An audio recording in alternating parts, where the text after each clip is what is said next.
விஜய்க்கு தானே ஓட்டு போட்ட, அப்ப விஜய் வந்து பார்த்து சொல்லு. அதெல்லாம் விஜய் பார்த்துப்பாரு. அப்புறம் ஏன் விஜய் ஓட்டு போட்ட? ஏன் விஜய் வரமாட்டாரா? பாப்பா எங்க பார்த்தாலும் என்ன தொட்டாலும் விஜய் விஜய் விஜய் விஜய் விஜய்.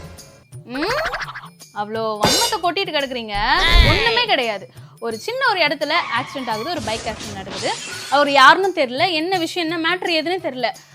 ஆக்சிடென்ட் ஆன உடனே வந்து எல்லாரும் கூடுறாங்க. கூட்டத்துல ஒரு அம்மா வந்து அழுதுட்டு இருக்காங்க. அந்த அம்மாவுக்கு தெரியல, யாருன்னு தெரியலப்பா, ரொம்ப பரிதாபப்பட்டு அழுதுட்டு இருக்காங்க. அந்த கூட்டத்துல இருக்க ஒருத்தன் அழுங்க அதான் விஜய் ஓட்டு போட்டீங்கல்ல, விஜய் தான் வந்து இந்த உயிரை தாங்குவார். ஏதாவது கொஞ்சமாச்சு ஒரு அறிவு வேண்டாமா? உங்க யாரு எவங்கன்னு தெரியாது. விஜய் வந்து நீ போய் முட்டுப்பா, நீ போய் இடிப்பா, நீ போய் ஆக்சிடென்ட் பண்ணுங்க அப்படின்ட்டு யாருக்காவது சொல்லுவாரா? என்னடா ஒரு லாஜிக் இல்லையா?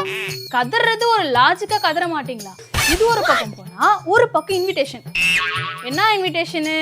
Gen Z invitation. நீங்க வந்தா மட்டும் போதும்னு ஒரு ஈவெண்ட் ஒன்று ஒரு பக்கம் அரேஞ்ச் பண்ணிட்டு இருக்காங்க. அதான் நம்ம தலைவர் சொன்னார்ல, இனிமே திமுக வந்து இன்ஸ்டாகிராம்லயும் சரி, ஃபேஸ்புக்லயும் சரி, இனிமே வந்து சோசியல் மீடியால வந்து ஆக்டிவா இருக்கணும் அப்படின்னு சொல்லிட்டு. அதுல இருந்து நம்ம கொத்தடிமை பண்றாங்க பாருங்க அலப்பற. இங்க திரும்பினா இப்படி இருக்கு, இங்க திரும்பினா உள்ளமெல்லாம் இந்த வெள்ளம் பொங்கவே ஓடி வருகிறான் உதய சூரியன். இப்படி திரும்பி பார்த்தாலுமே